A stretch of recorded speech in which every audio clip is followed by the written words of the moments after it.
The revolution will not be televised. Instead, it will be rendered, compressed, and digitized, jammed directly into our brains, right through our eyeballs. New stuff is coming out every week, and now it's time for some feedback.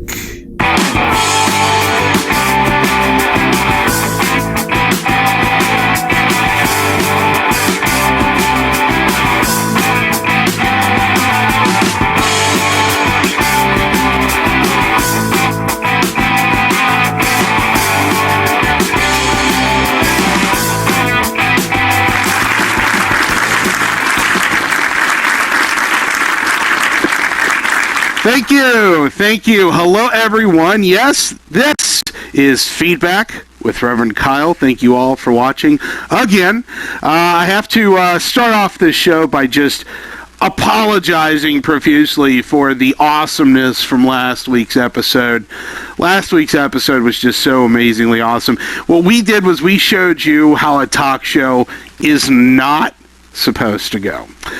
We had technical difficulties. The guests kept popping in and out. The server kept puking. It was just all around just a very, very good time. I had a video I made. It wouldn't show for some people. Other people were seeing it. It was constantly rebooting. Awesome. Just awesome. I loved it. So those of you, I see we have a little bit of a sparser audience this time around. Let's take a look and see what we have here. We have 0 people watching the stream. Oh, come on. Really? Nobody's watching the stream? Well, you know what? I hope you're all having a good time doing something fun, because that's just sad. That's all right. It'll end up on YouTube eventually. Because I have to say, I spent quite a bit of time trying to figure out what I was going to do with the recording from the stream yesterday or last week, and I tried editing it, I tried putting it together and taking it apart, and I just said screw it and just dumped it onto YouTube. So for those of you who missed it last week, yes, it is finally on YouTube, and you go check it out. So let's hope that this week goes a little bit better. Yes, thank you. Thank you very much. My one fan. Fantastic. All right. So, but hey, that's what you get when you're dealing with next-gen technology, right? This is next-gen, of course. Let's see here. Looks like I've got 2 random strangers. No, they're not random strangers. I have 2 people here on the couch with me today. I have Nic and I have Brandon. You guys are the pureVR team. You guys do the It's Real Life. What is it? Is it real life? No, Life is Real. No, wait. Nic, fill me in here. What is your show called? You might have to ask Brandon, because I ask Brandon every week and he forgets every week. So it's not on purpose, but Is This Real Life? That's what it is. There we go. Yeah. So I don't know. Is this real life? I mean, right now we're all sitting in our respective homes, wearing our respective whatever. And is this real life? Well, you know what? I'm gonna say I hope not, because there's a guy over there with a saxophone, and all I can see is his torso. Is he a torso boy? Maybe. The NPC band has been through a lot, so we have to give them. Yeah, here we go. Like the guitar man's fingers there. Pretty interesting. I love it. These guys, I really feel bad for them. They've been working with holotape, and it actually sounds like they've gotten quite a bit better. So, we'll give them a little bit of credit. Oh, man. Oh, wow. Okay. So, let's talk about some things, guys. You guys do a podcast. Help me out here. What exactly is pureVR? So, your show isn't called pureVR. It's called Is This Real Life? So where does the pureVR come into play? I'll let you explain that one.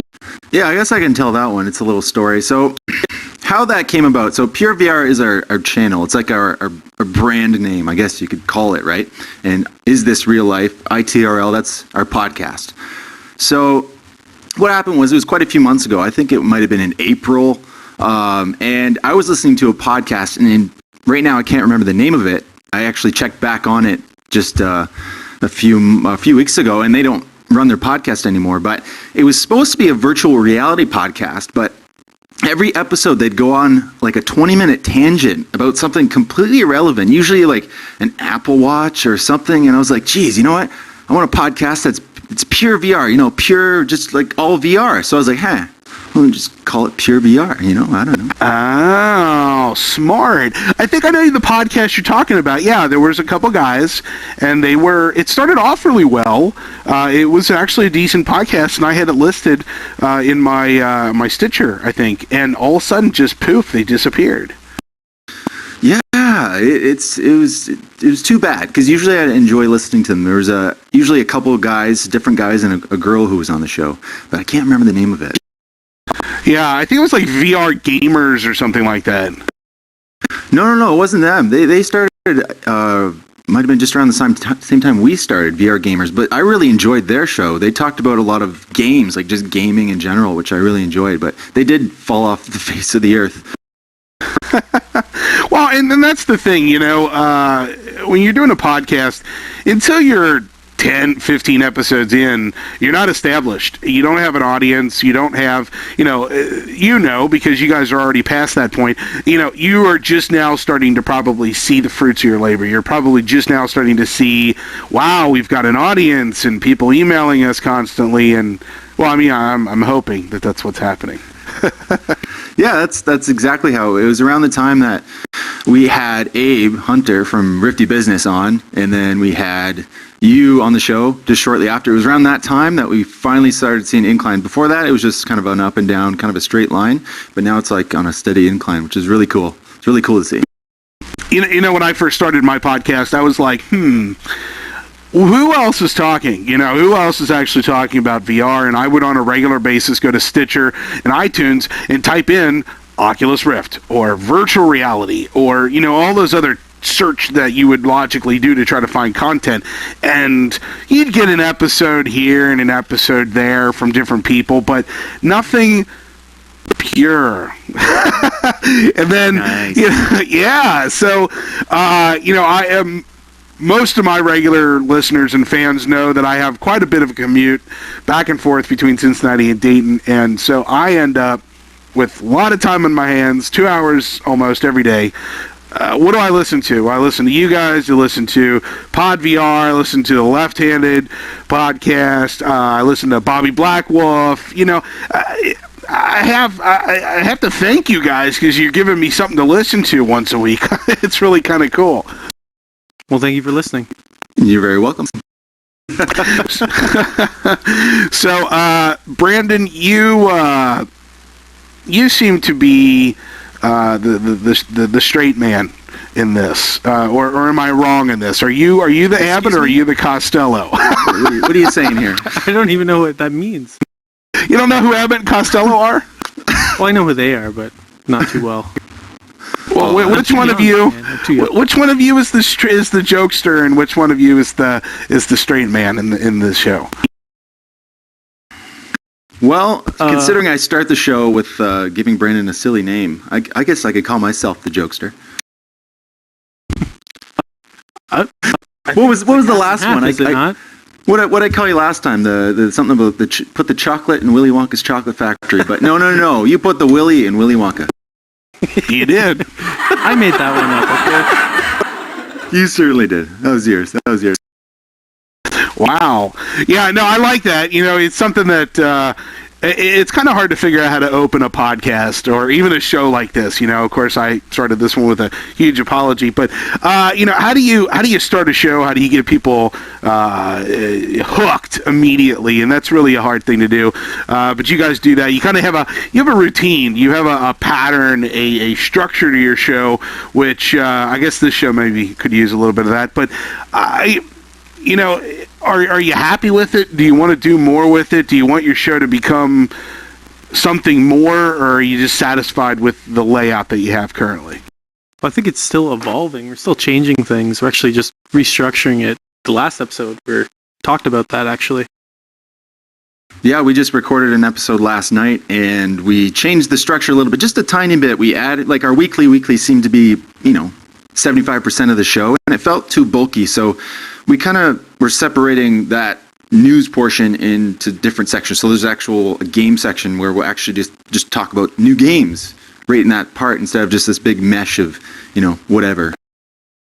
Yeah, it's tough to keep it all separate. I know that, this show's called Feedback, obviously, because we're supposed to be talking about the current stuff this week. And, sometimes it's hard to look at everything that happened this week and go, what the hell am I going to talk about? And I had a couple things I thought I'd bring up with you guys and get your opinions on stuff. But yeah, it's a struggle. It really is a struggle to figure out what you're going to talk about, what you're not going to talk about. And as the time goes by, all of a sudden you're like snipping things off the bottom and you're like, oh, crap, that's not going to make it to this week. That's right. Yeah, that's right. And that's what I love about listening to your show is like you always have a new guest, and that's what keeps it so fresh every single week. You've got someone's new opinion, even if they've been on the show before. It's been a while, and they have something new to say. Yeah, that's I like the idea of doing that show where it's like, okay, one guest, couple topics, usually relevant to what's going on currently, and that's fun. But I like this show also because this gives me kind of like a free flow ability to just yak about anything with anyone, Even if you guys weren't sitting here, I'd probably just be sitting here and just talking to the audience, and they'd be rolling their eyes and heads and gear, whatever. Yeah, right, eh? Thinking like with this, you actually have something to look at and to talk to instead of just staring at your own screen the whole time. That's true. That is true. I guess I could always just take the NPC band and move them over here, and then just talk to them.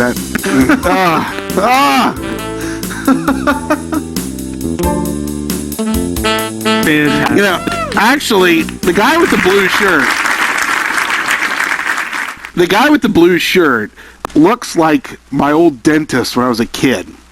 And his name was Dr. Chuck. He was a great guy, but he retired. But it looks like him, and it spooks me every time because he always wore blue shirts too. So I keep thinking my dentist is standing behind me. It's not. It's kind of creepy. Is he hot? No. That was okay.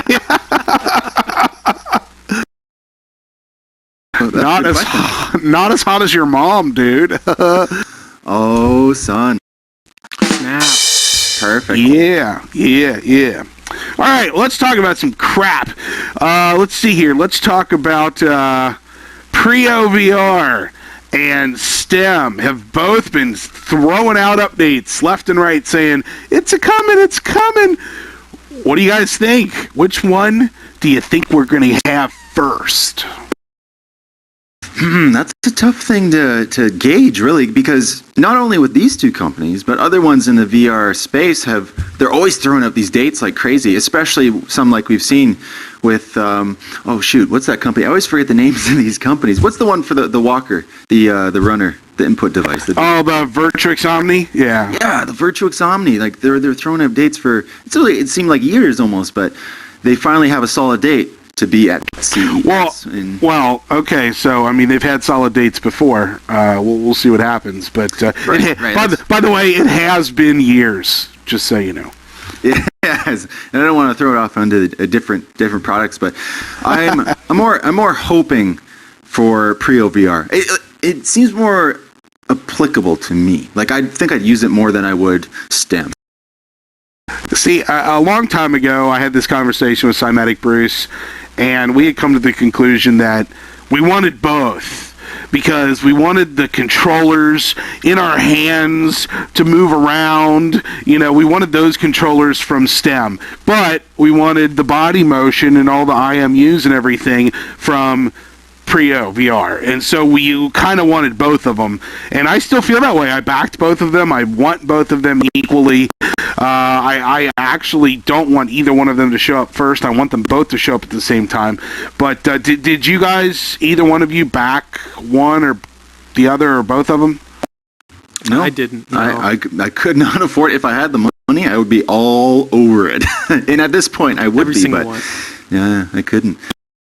It's tough. It's tough. I spent quite a bit of bread at the early beginnings of VR. Like, yeah, I'll give you money, and look, it's raining VR money. Woo woo! Yeah, everybody take my money, please. And guess what I have to show for it? Nothing. I got nothing. Well, I got 2 dev kits from Oculus, and some software. But other than that, I've got a whole lot of nothing. Yeah, we're really in that waiting stage, aren't we? I mean, I didn't maybe back those products, but I've backed a lot of software, a lot of new games that are coming, and it's still at that stage. I've played some demos, I've played a few early access, but still I'm waiting on a lot. Hint, hint. Get your shit done, come on! It's so unfortunate for the stuff going on right now, too, because, everyone's so sick of paying for things now, which they haven't gotten, so all these new Kickstarters just failing.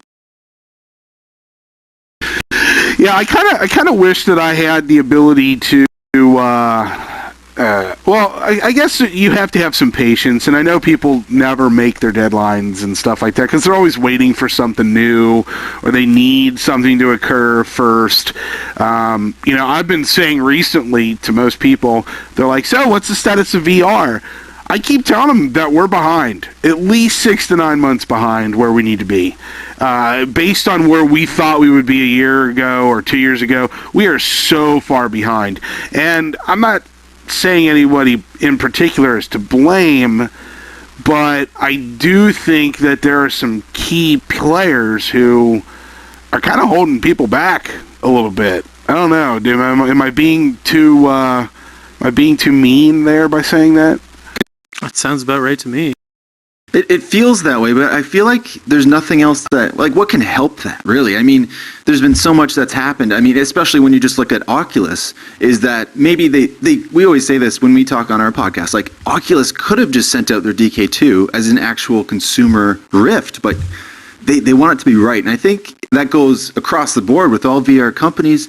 They just want to have really great products out there so people can really have just an incredible first impression. That's what's going on, I think. I really like that they're postponing things too. I'd rather them take their time, put out something right. Because there's a lot of stuff coming out lately in the gaming world that is just terrible as it's come out.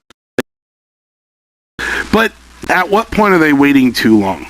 Let's look at the industry in general right now. Those of you who have listened to my show and you know me well, I have been preaching the word of mobile VR from day one. Mobile VR is going to be an integral part of what ends up happening down the road. And just like how Android took over iPhone, I feel like mobile VR is going to take over desktop VR to a degree.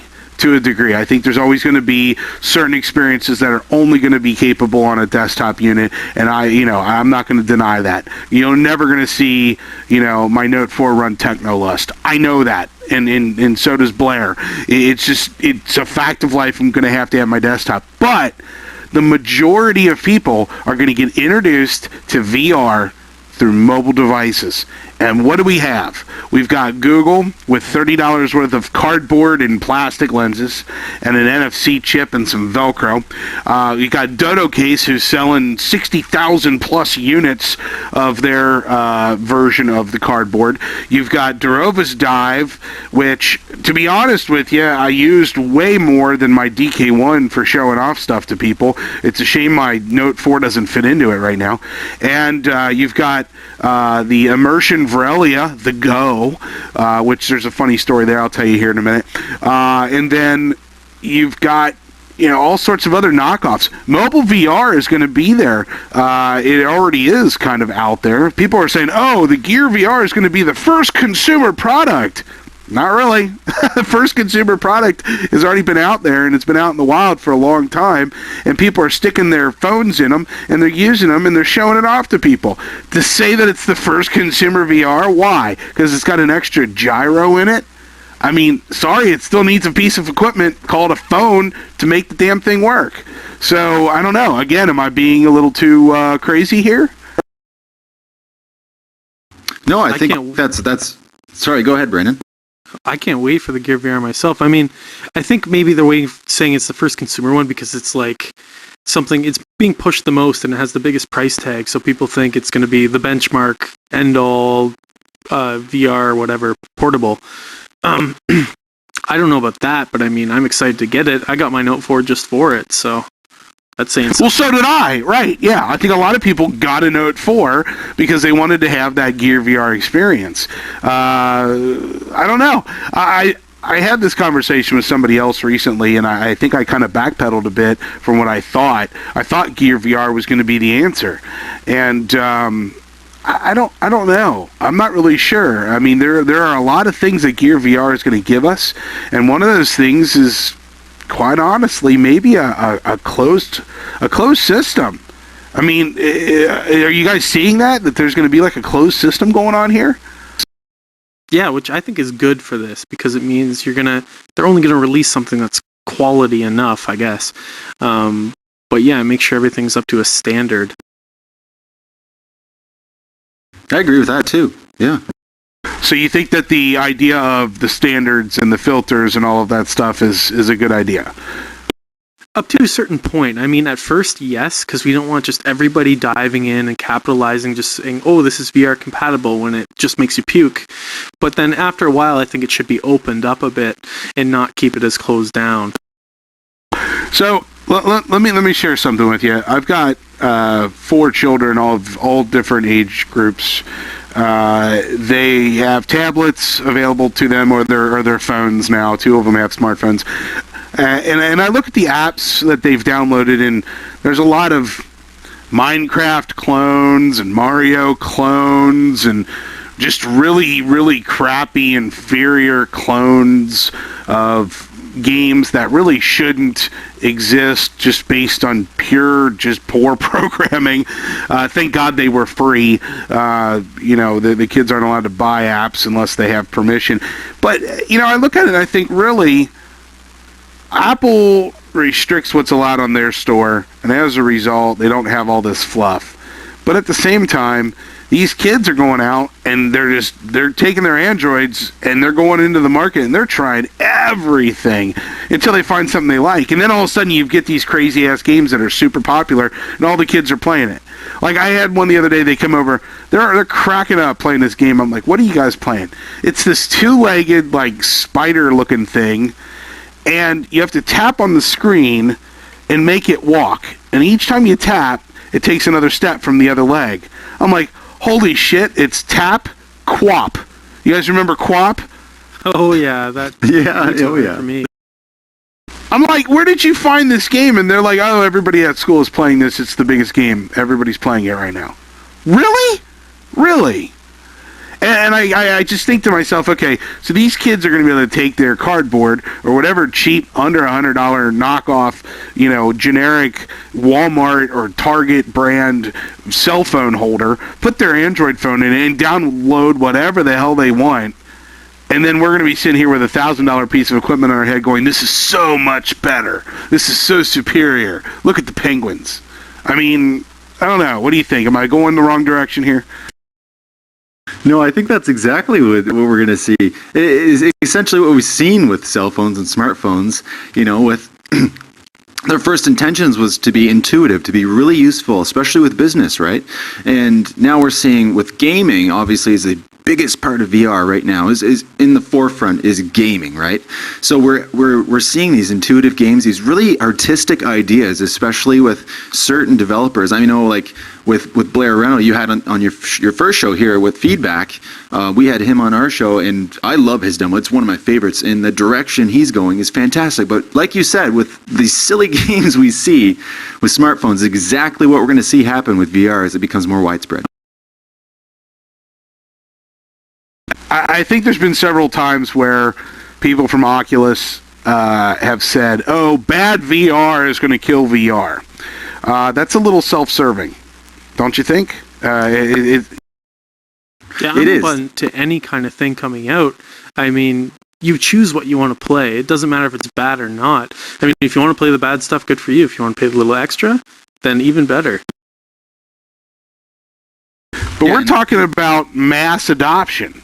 I mean, we need mass adoption. I need people to be able to take their generic 3-year-old Android phones and be able to throw them into a device and be able to play even crappy VR titles in order for mass adoption to occur. Well, that's just a matter of kind of grandfathering in old devices, if you can, but that takes time, right? I mean, we look at Yeah, I remember you shared a video on the subreddit a few weeks ago. It was Mr. Jobs talking about computers and the age of computers coming and how they will become widespread and kids will start to learn with this and it'll be normal for them. And that's how Brandon and I grew up. We grew up with computers in school, going to the library to do computer class. And in 20 years, I think it's going to be the same thing. Kids are going to be in their classrooms, or maybe not, they'll be at home, they'll have their VR headsets on, and that's how they're going to learn. So that's just a matter of adoption over time and widespread use. It just takes time. Yeah, I mean, now they even have iPads in class. You get your mobile iPad lab, which I think is ridiculous. Never saw anything like that as a kid. Yeah, it's gotten to the point now where you can't even sign up for school without a laptop or some sort of mobile device. My daughter has a bunch of her textbooks that are actually just on her tablet. It really is mind-blowing how we've changed, and it'll get to that point too with VR as well. But if it stays at this kind of elitist stage where you only can use one phone by one manufacturer and there's only one device that connects it to you, and you can only get your games and apps from one store, that's very restrictive from what we want in terms of mass adoption. Yeah, I think that's true, especially with the case we have with Samsung, is that not only are they restricting, like you said, to their specific store, their specific phone, and their specific headset. Those are two very expensive pieces of equipment. That phone is very expensive, and the headset is still quite a jump up from that phone. So, that is extremely restrictive. So that maybe Samsung is doing this because they want to see a really polished device. The same kind of thing as Oculus. They want to have a product that's not going to fail. It's going to work. And if people are designing games for this device, it is going to work. And I think they want to have that same thing, the smooth experience. Yeah. I guess having that closed system is fine, and then even having just have another in the regular marketplace be able to download anything as well is just you're risking something that's not as polished or working as great, but you know what you're getting. But just have the option to do both. Yeah, I think it's going to take both. I'm not saying that we don't need something like Gear VR.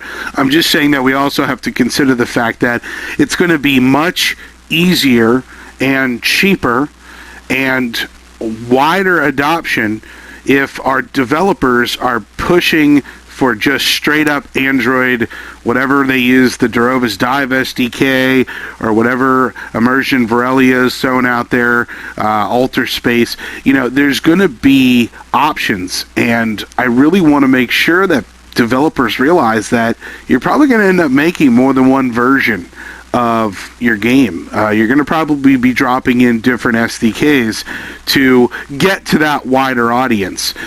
Just because it works on Samsung's device doesn't mean that that's where you get the best adoption rate.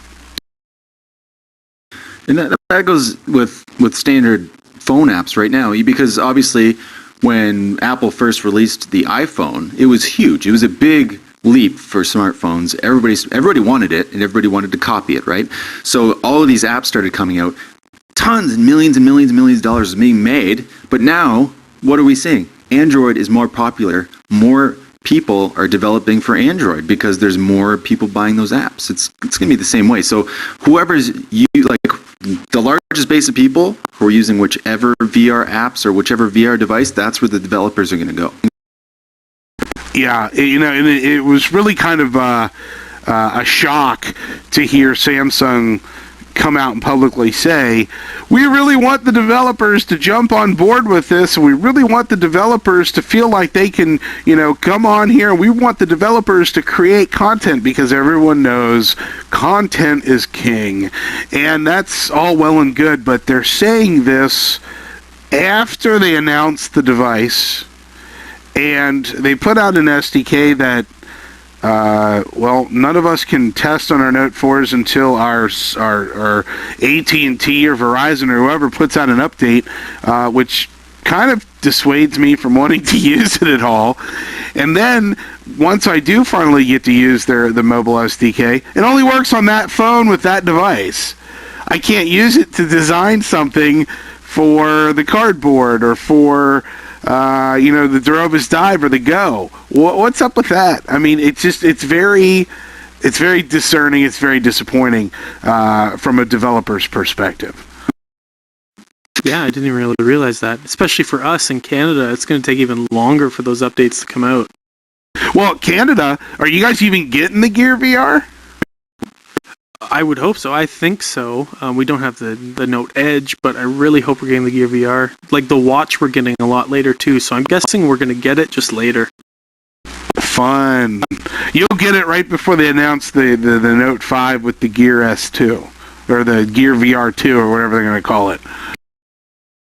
Let's hope it's not that long. Well, the way that they're talking, they're talking about iterations, and you know how Samsung likes to iterate phones, and, if they come out with a Note 5 and we all upgrade to it, are we going to have to upgrade that Gear as well? I mean, are we going to end up with almost a pile of development kits sitting in our closet, things that only worked? I mean, the shelf life on these development kits are not even a year, if that's the way it's going to go. Well, we can only hope that, it becomes more streamlined and backwards compatibility is something that they keep in mind. Because as far as we've seen in the past and what seems to go in the future is that technology increasingly and exponentially comes out. So that could be very true that there might be a new Oculus Rift or competitor out every single year. And that's tough, especially on the bank account. Yeah, well, and that kind of raises an interesting point. Who do you back? Where do you throw your money behind? We talked about Prio versus STEM. I kind of say both are necessary. But when you look at, Oculus with the Rift and the Gear VR, and then you've got all these other people who are designing products that are, maybe somewhat on par. We don't know yet because we haven't seen it. 2 years from now, who's going to be the man? Who's going to be the winner? Who's going to be the master?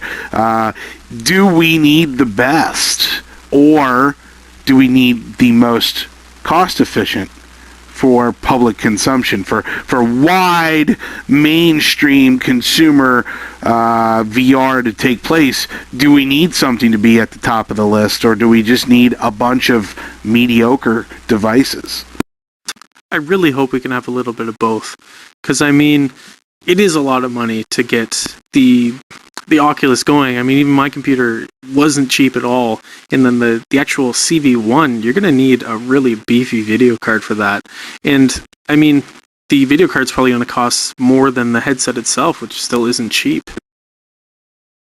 And that's under the assumption, I think, that their level of the SDK, right?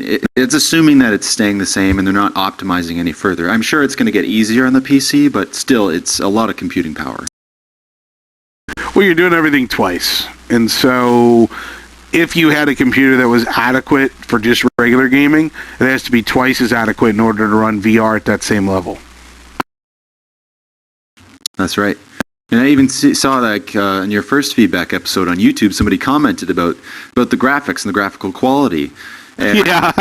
It's like, I mean, it is in VR. Like, most people can use Rift Maxes because it isn't high fidelity. It's not like, games like Star Conflict or anything like that where, you need like 2 GTX 980s to play it on high. Like, no. It's important because I think the most important thing in VR is not the fidelity. It is actually the usability and the intuitive way it works. Like Minecraft, that's why Minecraft is so popular.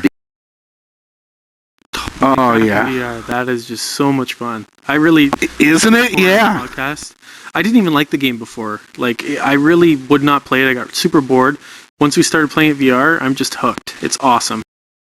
It is truly amazing. And I mean, even with, the DK2 having that positional tracking and, you just get right up into somebody's face or the block or whatever, and you're mining, you almost feel like you wish you could take your hand and go like this and actually mine. That would be like so much fun.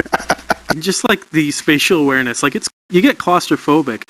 Like, you'll be in a cave, get surrounded by guys, and get lost in that cave, and it's pretty scary, to be honest. Oh yeah. It's even more fun when you when you put yourself into God mode, whatever you want to call it, and just take off and go fly off into the sunset and just fly around and look at the trees and everything below you.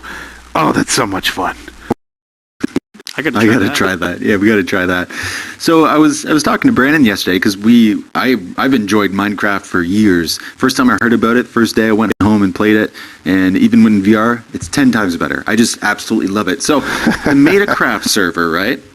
Yeah. Is it still on? Because I check it. I swear every week I go on the website, see if anybody's there. Nobody's ever in the Metacraft server anymore. Well, the thing with the Metacraft server is we've got a group of people, a core group of people who used to play it. I included maybe even a couple of people that are in the audience here were playing it. They rebooted it to try to accommodate some of the newer features and stuff. And when they did that, everybody kind of just took a breath away from it and said, okay, we'll come back to it once everything's set up. And they're trying to work on some things where they have like the vanilla server and then the server with all the cool plugins.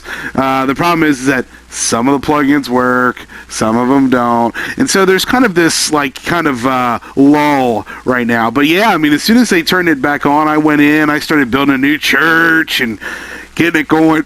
It's a lot of fun, and hopefully we get back to that community of everybody playing, because it really was a lot of fun. I look forward to that for sure. Now I have a question for you about, you said you had something to say about VRelia, the Go.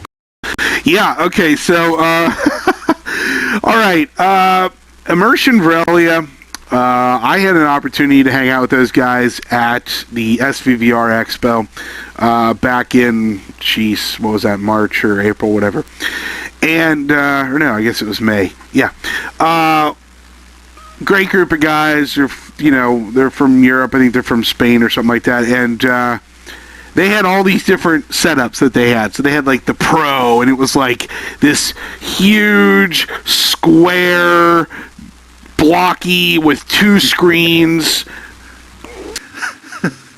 Yeah, it was huge. It's huge. It was monstrous. It was just monstrous. But the FOV was amazing, and the quality was really good because they actually had 2 1080p screens next to each other, one for each eye. So you're like, wow, holy crap, look at this thing, it's huge. And it felt like you had a brick, and you slowly leaned forward as you played their demos. It was terrible.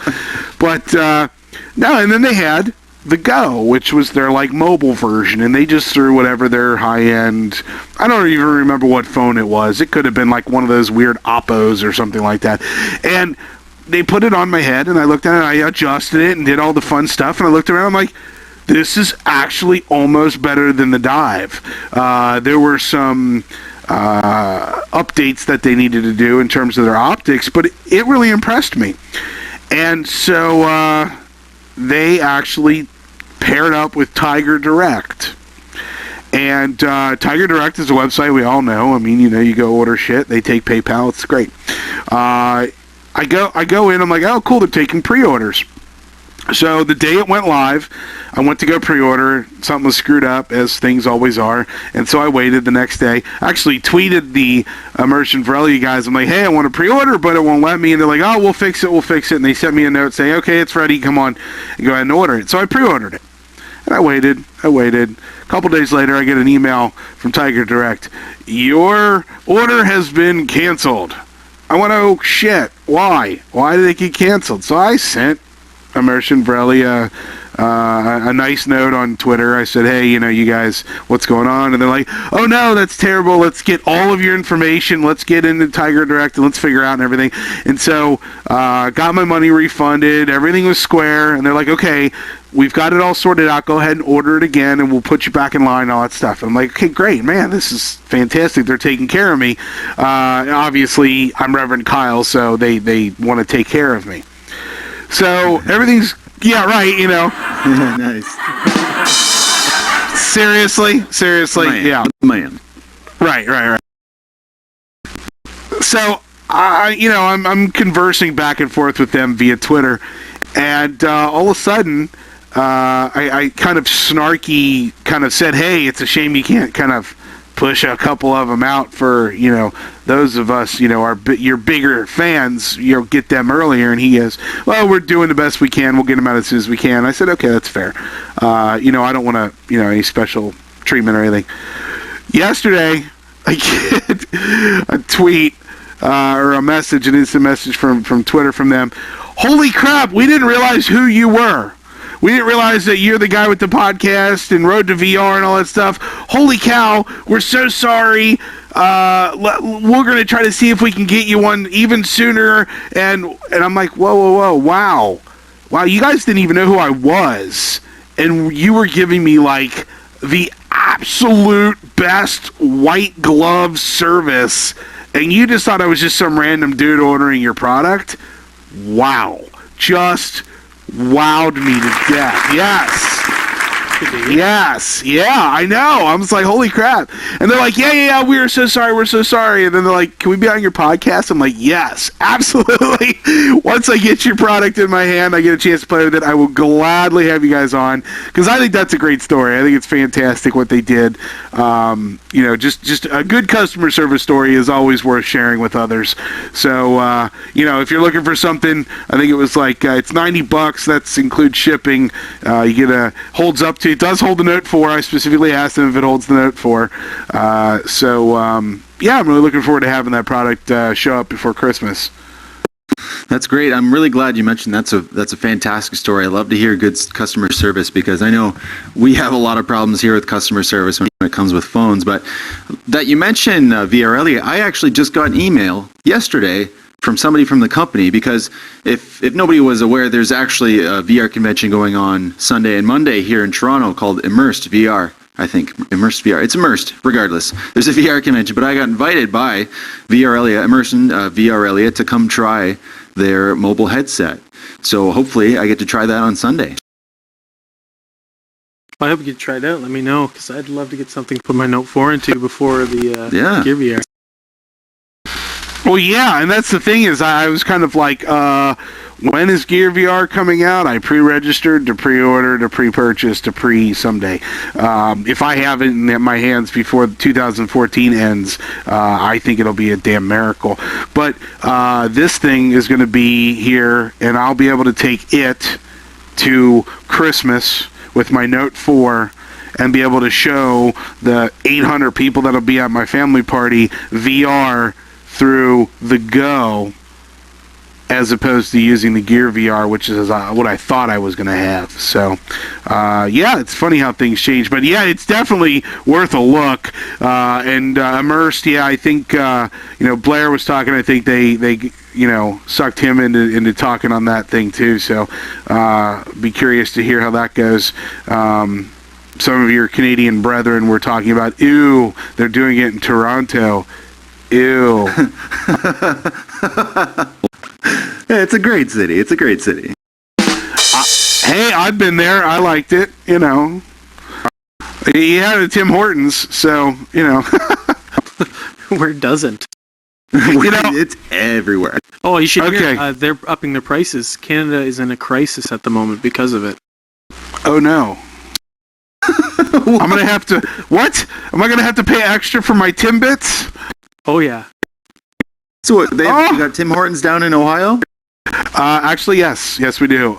They slowly crept south, and we have several Tim Hortons up near my work. I love it. I absolutely love it. Watch out, Dunkin' Donuts. Well, okay, so you guys, I listen to your podcast as they come out, and you guys are not fond of Tim Hortons coffee. Isn't that like a law? Like, aren't the Mounties going to be knocking at your door and arresting you? What the hell? I don't think anybody really likes it. It's just like people drink it. It's just that's what's available. I don't know. More convenience, I think. I'd rather hook up my Keurig and get something specialized to me. Yeah, but like McDonald's has better coffee than Tim Hortons. Oh man. Okay, so here's my story. I was on a trip up north, first time to Canada, going on a fishing trip. I don't remember even where we went. It was way up north through. We drove through Toronto. It was my turn to drive. I had like 3 other guys in the truck with us, and we were driving up north. And it was late at night. I was like, man, I've got to get a cup of coffee or I'm going to fall asleep. They're like, well, there's a place right there you can try, Tim Hortons. I'm like, never heard of the place. I go in. I got a little box of Timbits, and I got myself a large coffee. I took a sip of that coffee, and I went, I never want to drink another type of coffee ever again. I fell in love with that coffee the first sip. Well, I'm glad to hear that. Actually, I am glad to hear that. And maybe it's a thing over time. Maybe I've had coffee other places or something. I don't know. I feel like it's not for my taste bud. I consider myself a coffee connoisseur. I've had a lot of different coffees from a lot of different places. I brew my own stuff, have my own espresso machine. I even go out and get those they were just roasted yesterday type of beans and grind them myself with a burr grinder and all the fancy crap. And I buy Tim Hortons beans and I grind it myself and I make coffee in the morning. Killer. Well, you heard it here, folks. Tim Hortons. Best coffee in the world right now. Yep, there you go. World's greatest cup of coffee. Yeah, and I was hoping these feedback cups were going to be filled with some Java, but apparently not. Well, they're chock full of, Unity shadows. Unity stuff. goodness, yeah. So I guess what we need for the next episode is a Tim Hortons advertisement here. Somebody call them and get them on the line. If they can sponsor this show and then send me some free coffee, that would be ideal. The only problem, though, Reverend Kyle, is that they pay in pine cones and maple leaves. I don't need that. Joke. Thank you. Yeah, I don't need that. That's not good. Now, I'd like to comment on the show here in the format. I really enjoy it. I know I've watched your first show on YouTube. I know you just uploaded the second one there on YouTube as well. But I'm really excited just to see this whole place fill up. Not only for your show, but for anything, just to sit here in front of a real virtual crowd of just hundreds of people. That's exciting. It's really exciting. Yeah, hundreds. The server just kind of chuckled a little bit at that number, but a lot of people, definitely. Just wait, you're going to be able to charge admission, and there's going to be a big lineup at the door right over there. It's going to be exciting. Totally amazing. Well, this is next gen. This show is next gen. Is that appropriate to use that term, next gen? When is it appropriate to use that term? Let's not even use that term. Next gen is like 5 years from now. That's next gen. So let's see. Feedback 2.0 maybe could be next gen. This is now. You're looking at now right now. What are we looking at now? This is now. Everything that happens now is happening now. Right, but when are we going to get to then? Soon. Yes. Oh boy. Beautiful. But you know what? Actually, this place is going to be jam-packed next week with the VR awards, the virtual reality awards. That's going to be good stuff. So that's going to be on Friday, the 28th. I believe we're doing it at 7 p.m. Eastern. I hope I got that time right because now it's on record. It's gonna be a lot of fun. People have been voting like crazy, and a few people tried to cheat, from what I heard. I'm not gonna get into details. Nope, not gonna get into details. Aww. But let me tell you this. I'll just say right now. If you get 50 plus votes that all happen within a millisecond of each other, and you're blocking your IP address, you're not going to win. We know who you are. Darn cheaters, man. Darn cheaters. Yep. But we're going to be ladies and gentlemen about it, not name any names, but we know who you are. The VR Mafia knows who you are. You have been shunned, blackballed. We're going to send Liam Neeson after you. Don't worry. It's going to happen. Going to see him poking his head out in every game you play in VR now. Surrounding every corner. Absolutely. Yeah. I don't know. It's going to be a lot of fun. I think we're going to try to get, pack this place. Just pack it with people. Hopefully everybody will sit down and behave themselves during the show, because that's the sign of a civilized group, is that people actually sit down and not cause a ruckus. Absolutely. Yeah. You all right there? So, You all right? I think he's going to try to pick up the cup here. Let's see. Oh, yeah. Let's see. Oh, he almost has it. Almost has it. Got it. You know what separates the men from the apes is that opposable thumb here. Get it. Come on. See, for those of you who are just listening and not watching, we have what appears to be a very, very crippled person trying to pick up a cup. He's almost got it, man. Oh, man. Well, as I always have, I have my Skeletor over here. Okay. Can you get it? Oh. Oh, well, yeah, I try to pick them up all the time. I know there's some voodoo magic going on with these things. They're more for show than anything. But, yeah, it's pretty cool. So, I think I just want to make sure everybody understands that, all the stuff we were talking about in terms of the mobile and things like that. I'm poking the bear there, folks. I'm trying to incite conversation and debate amongst the developers. So I don't want anybody thinking that I'm, I've fallen off the wagon, or I've, had too much Labatt's today. Isn't that what you guys drink? All your beer over there is Labatt's? Yeah. Oh, yucky. Ew.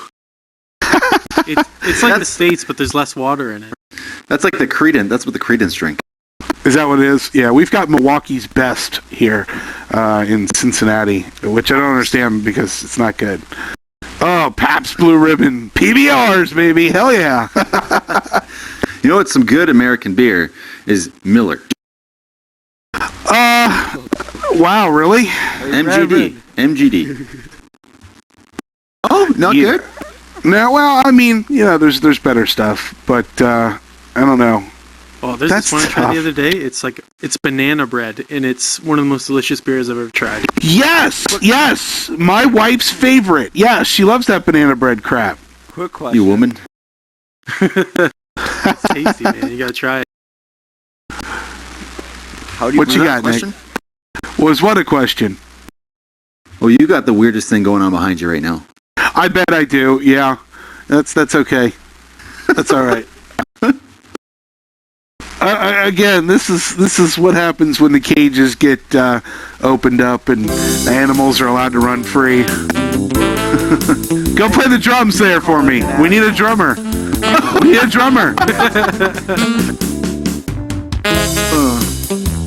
Oh my. Oh man, I normally have to pay for this kind of service. Woohoo! All right. I took care of him for you. Nice. Hey, thanks, Mike. Oh man. It helps to know the boss. Yeah, that's pretty cool. So what do you think, guys? In terms of your show, we'll just kind of bring it around full circle here. You guys have been doing a show. You've been releasing it roughly every Thursday. Your show sucks. Awful. Your show sucks. Who's actually saying that? Identify yourself. Yeah, Heckler, come on out here. Let's talk about it. Oh, that's too bad. Constructive criticism? Oh, okay. Right, make it constructive. That's right. Tell us why it sucks. Or you're just rambling. But what do you think, though? Do you think that every Thursday structure is going to work for you in the future? We've been trying. We do our best to release it on time. And the actual structure of the show, I think, is going okay for now. But like Brandon said, it is evolving every week, it seems. We change a little bit. We tweak it here and there. We do our best to get, some nice, cool people on the show. Good job at it, though. Yeah, I think it's evolved very well. It's fun to go back and listen to old episodes and then hear the newer recent ones, and it's just, I'm sure you guys probably hate it. It's like you go back and listen to like episode 1 and 2, you're like, oh no. Yeah, it's like no garbage. In fact, the first episode we recorded, we recorded it and we're like, that was total crap. That was shit. Like, We no threw way. it out. It was gone. Like, I have it. It's in a flash drive hidden in my attic, and one day it might surface. Yeah. When they do the behind the podcast. Hey, they need to do that behind the podcast. That'd be fun. Clever. I like it. I can go get like hooked on smack and then like go into rehab and come out and yeah. I'm sure your family would love that. Oh yeah, well the family would leave. They'd all get in trouble themselves. You know, that's how these things go. It's drama. It'd be like Honey Boo Boo type of thing, you know? Oh, it's terrible. You can do a learning channel. Yeah, right, because, you know, you learn stuff by watching that crap. Definitely. So you're going to ask me a question, Nick? Is it just me or does Nick look like he's having like a stroke, like a VR stroke? You know, he's kind of like leaning. Like and, like... Yeah. That's the beauty. It's like, oh my goodness. You know that Alt button is really close to the Windows button. I just yeah, it is. So your keyboard really close. gaming mode, man. Oh man. Well, I was just going to ask you, what kind of new VR experiences are blowing your mind these days? You know, it's tough. You know, everybody's talking Elite Dangerous, and yeah, I've not played it. I don't probably intend to play it. No offense against it. It's just a genre that I have a hard time with, and I know it's very graphic intensive and looks very good, and it would just be wasted on me. So I've been using more lately than anything has been the virtual desktop, which apparently has some fun competition as of today. It's funny, I made a snarky comment on it, immediately get downvoted. Yay, winning on Reddit. Yeah, I use it quite a bit actually recently. And in terms of games, I don't know. I go through and I play a couple things. The kids have been bugging me to play the new Dumpy because it's got DK2 support. So the kids want to get in there and make a video of that here soon. Don't know. What about you guys? I mean, are you playing anything crazy recently? I'm still stuck in Minecraft, but I've been demoing it a lot to people and showing them from Dust, I think it's called? From Ashes, yeah. That's it. And actually, I tried that this day, right now, for the first time. And it was just one of those demos where you don't speak. You just kind of, your mouth is just open a little bit and you just watch right. it. Absolutely. Yeah, we'll have people over at a party and we're like, where did he go? Oh yeah, he's still in From Ashes. He's having a good time. That's totally awesome. Yeah. I keep wanting to get a hold of the developer. If the developer of From Ashes, or if anybody knows who he or she is, tell them to get in touch with me. I really want to talk to them and have a conversation because you know, I'm just being lazy and I haven't actually done any research to figure out who the hell they are. But kudos to them. They need to get a hold of me so we can chat. Yeah, From Ashes is fantastic. Just an amazing experience if you haven't tried it. You know what I've been doing actually a lot is I've had a couple people over recently and they've been they want to know, they're like, so what's going to be the big thing? What should I be playing? Have you guys played Crystal Rift yet? No, we talked about it yesterday. Yeah, we did. I haven't tried it. I watched you play it though. Oh, shame on you. You got to play it. It's so fun and it's frustrating and fun. And that's what makes it, you know, you feel like it's like, damn it, I need to get into that next room. And I'm so challenged by it. And no, it's not, you know, 8 billion draw calls and polys everywhere. No, it's very simplistic. But that gameplay is so addictive. You got to try it. Is this the grid-based one? Right, so it's just like, you know, all the different blocks. You go through each different room. It's got that comfort mode kind of turning thing going on. I play with my Xbox controller, and I love it. Just love it to death. Yeah, because I was saying earlier, I'm not really into that type of game, but I didn't realize, like, I was thinking it's more like a Heroes of Might and Magic type game. I think that's what it was called. But it's more exploration, right? Yeah, well, I mean, it's kind of like a puzzly type of thing, dungeon crawler. So, you got to get through different things. There's swinging axes, and there's fireballs and pressure plates and trap doors, and it's crazy, but it's so much fun. I think their Kickstarter is still going. If you're a fan of it, definitely go out and throw them just a couple dollars. Even is better than nothing. Just totally amazing. And of course, the developers, Nick and John, are fantastic guys. Fun to talk to. I've had them on a previous episode before they actually even launched their Kickstarter. I didn't know they were doing a Kickstarter. All of a sudden, I released a podcast episode a couple weeks later. It's like, oh crap, they're doing a Kickstarter. We should have said something about it. So I don't know. Hopefully they get the press that they deserve, because that game just is awesome. Well, it's definitely on the docket now. I'm going to try it tomorrow morning. First thing. Maybe even right tonight. Maybe after the show. You should totally try it out. Hell yeah. I'll have to try it on Sunday. There was one I tried out just yesterday, actually, which was Evil Mech Runner. And it had a very interesting input system, if you haven't seen it. I don't know if I've tried. I tried a Mech Runner recently that I didn't like, but I don't know. I don't think it was evil, because if it was evil, I probably would have liked it just based on its name. All right. Well, it kind of like a pureVR kind of setup, or Connect, but without the Connect. So it's a running in place. You stand up and you do a running in place, but it uses the bobbing of your head with positional tracking to let you move forward. Oh, interesting. Okay. That sounds kind of cool. Yeah, the implementation was all right. It worked, but I found that hopping worked better than actually jogging in place.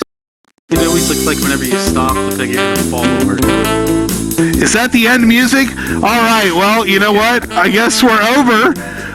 It's been a fantastic show. I got Brandon and Nick here from pureVR. Is this real life? I don't know. You'll have to listen to their podcast to find out. Thank you all very much for watching. Great. Okay. Excellent. All right. So I guess that's the official show, but we usually just keep talking anyway. So for the 5 people on the stream, how many did we get up to on the stream? Do we know? Nobody knows. Kane's got those numbers in there. That's a mystery. 15. Totally. Woohoo! Yeah. Nice. Excellent. Like the onion. Man. Yeah.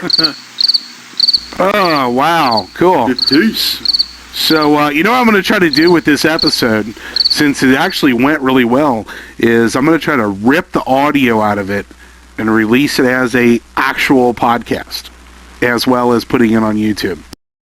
Gold.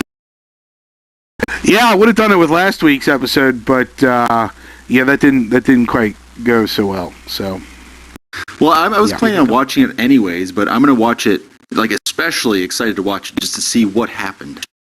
You know what you need to do is you need to fast forward to after the show is actually over, and we ended up going into another room and had a hell of a lot more fun.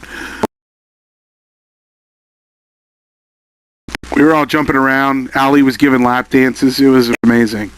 That's ridiculous. I think my positional audio just kicked in. Nick has all to my left now instead of all around me. Where did our my left on? That's weird. I don't know how that happened. Oh, where did our trolls go? I think I did that on accident. I want my trolls to come back. That was actually kind of humorous. Oh, they need a new IP if they're going to do that. Oh, really? Damn, you banned their IP. I love it. There's no way to set up a barrier at the stage. Well, we don't want to do that, because, actually, that was probably the most trolling I've seen. I don't remember if Gunter's show had any trolls, but that was actually not too bad to deal with.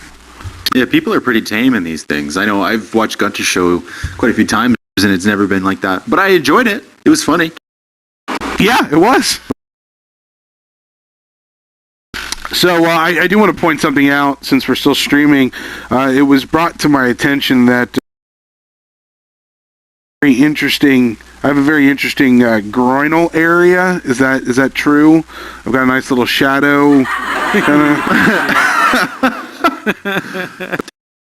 Yeah. So, I was a little concerned about this. I'm sitting across from, two girls in the last episode, and I've got, kind of a chub kick in here. So, thanks to whoever developed this. Like this. Looks good. I think we fixed that anomaly this week, Kyle. It's back to you the way it should be. Okay, so it's kind of showing just the outline down to my knee, and that's it. So it's not like really defined. Yeah, last week was an accident. Okay. This week it's correct. Okay. Corrected. Okay, cool. Thanks. Yeah, that's good. No way. Come on. Yay. Yeah, it's pretty good. But I mean, you're gonna have that. we're gonna have VR anomalies like that. Like the first guy that figures out how to hack the avatars. I mean, next thing you know, there's just gonna be people walking around here with just like out to here kind of No, they're going to go far beyond. You're not going to have a big, hard on. The avatar is going to be a penis. Yeah, it's like Peter Griffin. Yeah. You're just gonna be a big pair of tits.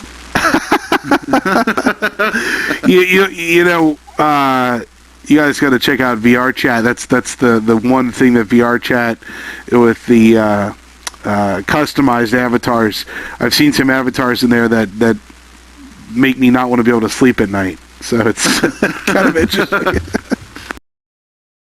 It was like that book Snow Crash and them talking about their metaverse and all the weird avatars that are walking around. I really did not like Snow Crash. I just Me neither. didn't like that book. It drug on way too long, and it was written too early. So a lot of the tech that they're talking about, it's like really kind of not where it should be, and I don't know. But at the same time, that's interesting. I mean, that's just an interest for me because I really love to read old books like Isaac Asimov kind of books when they talk about robots, and he tries to explain computers and stuff when they don't really exist yet. And that's when he wrote in the books where he writ the.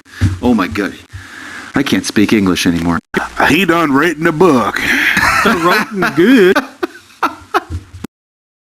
Anyways, Yeah. well, but when you read it, it felt like it was the 90s. It really felt hard to just put it together. And, and I was kind of doing this hybrid thing where I was reading it, but then while I was driving, I was having it like book on tape read to me. And so when I read it, I was reading it in this other dude's voice because that was the voice that was reading it to me. And I don't know, maybe I did myself an injustice because this guy did really bad, female characters and was just not good. I don't know. But the whole idea of a pizza boy and a delivery girl and a guy with a nuclear device stuck in him just didn't work out for me. It was peculiar. Now, speaking of books, Brandon, have you read Ready Player One yet? What the hell? What the hell, man? Well, I ask him at least every other week, and it's still the same answer. I'm still waiting to get that book in my hands. So here's the thing. You sound like my daughter. I got two older girls. They're in their teens, and the oldest one, I said, "Look, just read the first chapter, and you tell me if you don't want to read the rest."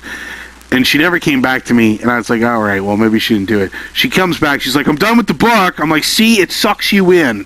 It totally sucks you in." So the next one down, she's a year and a half younger. She's like, "No, I'll only read it if it's got a paper. If I've got a physical copy of the book." And so we went to the library. We got it. And we gave it to her, and she didn't tell us that she still had it, never got back to the library, had a late fee on it. I'm like, holy crap, you owe I don't know, it's like something stupid, like a dime or something. But I'm like, how far into it are you? She's like, yeah, I haven't started it yet. I'm like, ah! that's damn kids. Right here. Yep, Brandon, come on, man.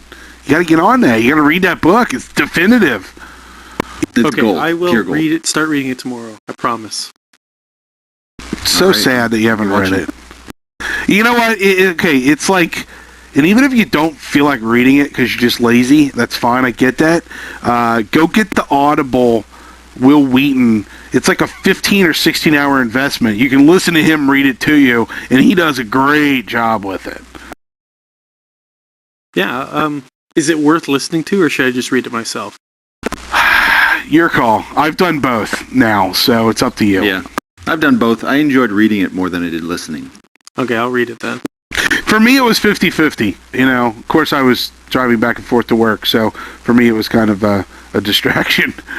Because honestly, I do love reading books. It's just, for me to get into a book, it takes a bit of a push. I can't wait to see if they ever do a movie out of it, because I know I'm going to hate it. Yeah, and they always turn out poorly. But the thing I thought, I think it was Warner Brothers who bought the rights to make a movie, but how are they going to get all of that protected content? Because it's chock full of 80s references, Star Wars, Star Trek, this and that, constantly. Yeah. Well, and that's the thing is hopefully Warner Brothers might even own half of that shit already, so it might not be a big deal. That is true. Don't know. I know Disney owns some of it, so that might suck. Disney. They have a clutch on a lot of things lately, especially Star Wars. Indeed. It's really weird. We have Disney stores at the malls here, and you walk in, and it freaks me out because it's like, oh, look, there's an Ariel dress and some Ariel clothing and whoever the latest Prince of Frozen crap. And then, on the other side of the store, it's like, the Avengers. What? How the fuck did that happen? I've never seen a Disney store before. You haven't? Oh, man, yeah, they're in the malls. Not as many as there used to be. You got to go to the rich malls now to get them. But yeah, you walk in and it's like the whole left side of the store is all girly crap. It's all like Rapunzel and Snow White, and there's princess castles and shit. And then you look over to the right and it's like Avengers. What the hell? It just freaks me out. They gotta have a crossover. That'd be amazing. Well, they own it all. They could do Avengers, Marvel Princesses. Marvel Princesses versus Street Fighter, next arcade game they come out with. I think you're onto something there. You're definitely onto I would play that. I would play that, yeah. I think I would too. Who would be a good Marvel princess, though? Thor. Thor. Yeah, he's got great hair. Well, there's a chick Thor now, so there could be the chick Thor as a Disney princess. God, that just messes with me so much, though. They'd have to have Princess Leia in there too, because she is a princess. There you go. So they could do Marvel, Leia, and then that blue chick from Jabba's lair. Yeah. Princess of Dance. And then you got to make a Smash Bros kind of fun version of it. There you go. Yeah, little Chewbacca and shit. That'd be kind of fun. Yeah. Mario versus Chewbacca. There you go. That's the Smash Brothers I'd like to see. So Kyle, how is Project Taurus coming along? You know what? I am going to start finalizing some things with that. I had these grand expectations that the Oculus Mobile SDK was going to be some sort of, I don't know, magic key for me, and I've given up hope on that, and I want somebody to beg me to put it on Gear VR at this point. So I'm abandoning that at this point, and I'm going to release it. I'm hoping to have it be a stocking stuffer at this point, get it out before Christmas, but I have to backpedal on a couple things to get it where it needs to be, which is unfortunate, but yeah, it's hey, it's a Kickstarter. There's going to be delays, right? That's the way it works. That's the name of the game. That's right. Kickstarter delays. That's right. Developer life. Should be called Door Stopper or something. We open the door to these developers, but then we kind of jam ourselves underneath to stop that door from opening all the way. Yeah, it's pretty funny. Yeah, I did send out the T-shirts though. Everybody should have gotten their T-shirts by now, or at least should have gotten it. Unfortunately, there are 2 or 3 people who backed me who did not give me addresses, and so therefore their shirts are sitting here on top of my gerbil cage. So, yeah. Delicious. That reminds me, I'm supposed to get my swag bag from Video Game High School. Ah. That kind of slipped No, out. Kyle. I don't know where that went. I don't know if I ordered a T-shirt from you. I don't know if I did. I don't know if that was a tier. Yes, I think Unless one of my do. T-shirts is on your gerbil cage. No, I'm pretty sure I saw your name, sir. I'm pretty sure I filled out the paperwork myself. So, yeah, you should have gotten it or will be getting it soon. Yeah, I should probably check the mail. You might want to do that. Well, I sent them in these giant Tyvek bags, so it's just a bag. And I think some people, I actually put this big stamper on it that says "Fleshlight cleaning supplies included." Do not bend. Oh, that is classic. That is brilliant. Honey, what did you buy? Yeah, herpes test results. Please read immediately. Oh, God. Evil. Very much so. We used to do that to the girls we hated in high school all the time. You send discreet envelopes to their house addressed to them, but then you put like something posted on the outside of it, like from the pregnancy center, or herpes or something like that. Venereal disease hotlines, those kind of things. It's funny. Mom and Dad don't usually get a kick out of that. No kidding. Holy crap. All of this will be edited out, of course. The secret will not be known. Oh, who do we got here? Who's that? Don't know. Dimacha? I can't read it from here. Oh, that's the guy who came in and was telling jokes to a piece of fruit in the last episode. Oh, nice. And I left all that in the video because it was like funnier than the actual show. All right, Mike, is the stream still running? Yes, sir. I'll tell you what, you can go ahead and cut that off. I think we're going to call it an evening.